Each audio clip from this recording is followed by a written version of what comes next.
বিধানসভা ভোটের মুখে বিএসএনএল অস্থায়ী শ্রমিক ছাঁটাই, পরিবার নিয়ে দুশ্চিন্তায় চাকরিহারা শ্রমিকেরা।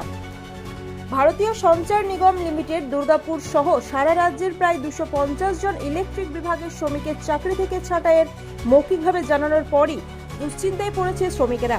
দীর্ঘ 30-35 বছর ধরে কর্মরত দুর্গাপুরে 25 জন শ্রমিক 1 এপ্রিল থেকেই এই ঘটনার প্রতিবাদে নামে। আজ বুধবার দুর্গাপুরে বিএসএনএল অফিসে প্রতিবাদ বিক্ষোভ দেখান শ্রমিকেরা। শ্রমিকদের অভিযোগ, বিধানসভা নির্বাচনের আগে কেন্দ্রীয় সরকার চাকরি হারা করছেন শ্রমিকদের, অথচ মুখে বলছে তারা চাকরি দেবে। এই দ্বিচারিতা নিয়ে ক্ষোভ প্রকাশ করে।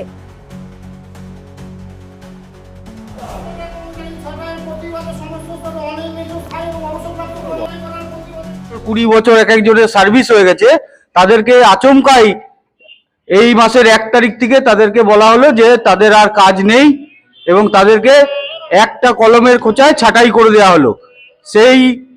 তারই প্রতিবাদে আমাদের বিএসএনএল এর এমপ্লয়ি, যারা পার্মানেন্ট এমপ্লয়ি, ক্যাজুয়াল এমপ্লয়ি এবং রিটায়ার্ড এমপ্লয়ি, আমরা সকলে মিলে কিন্তু 1 তারিখ থেকে টানা অবস্থান বিক্ষোভ প্রতিবাদ কর্মসূচি কিন্তু আমরা এখানে চালিয়ে যাচ্ছি। অন্যদিকে শ্রমিকদের পাশে দাঁড়িয়ে সাংসদ সৌমিত্র খা বলেন, এই সমস্ত শ্রমিকদের তাই পদে নিয়োগ করা প্রয়োজন। আমি বলতে একটা কথাই বলবো, সমস্ত কর্মীদেরকে পার্মানেন্ট করা উচিত যারা দীর্ঘদিন ধরে কাজ করছে, তাদের রাজ্য সরকার হোক আর কেন্দ্র সরকার হোক। কিন্তু একটা কথাই বলবো যে সবকিছু একটা পারফরমা থাকে, কারণ আমরা পরীক্ষা দিয়ে চাকরিটা পেয়েছিলাম কিনা, আমরা কন্ট্রাকচুয়াল ঢুকেছিলাম, মানে কন্ট্রাকচুয়াল কতদিন করছি, সবারই হওয়া উচিত। আমারও দাবি থাকবে যে তাদের চাকরি সবার হোক।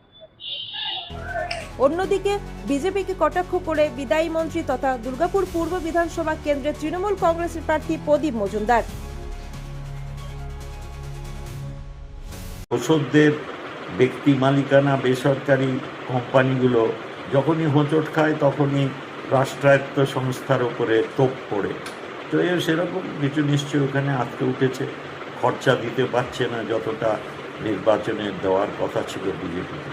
সেই জন্যে তাদের শর্ত নিশ্চয়ই মেনে নিচ্ছেন, যার জন্যে যাদের আমাদের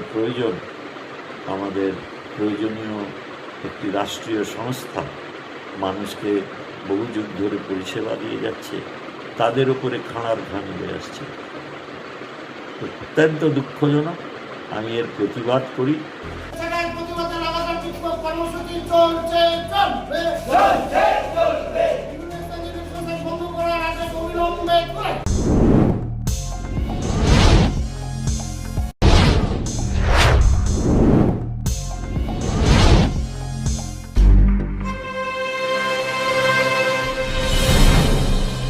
জেলার সমস্যা হোক বা খুশির খবর, শহরের হাহাকার থেকে আপনার ব্যথা, জেলার গর্ব হোক কিংবা জেলার মেধা, গ্রামের অজানা গলি থেকে শহরের ব্যস্ত এলাকা, সব জায়গার খবরের ওপর রয়েছে নিউজ আই 24 ডিজিটালের নজর। News I 24 digital.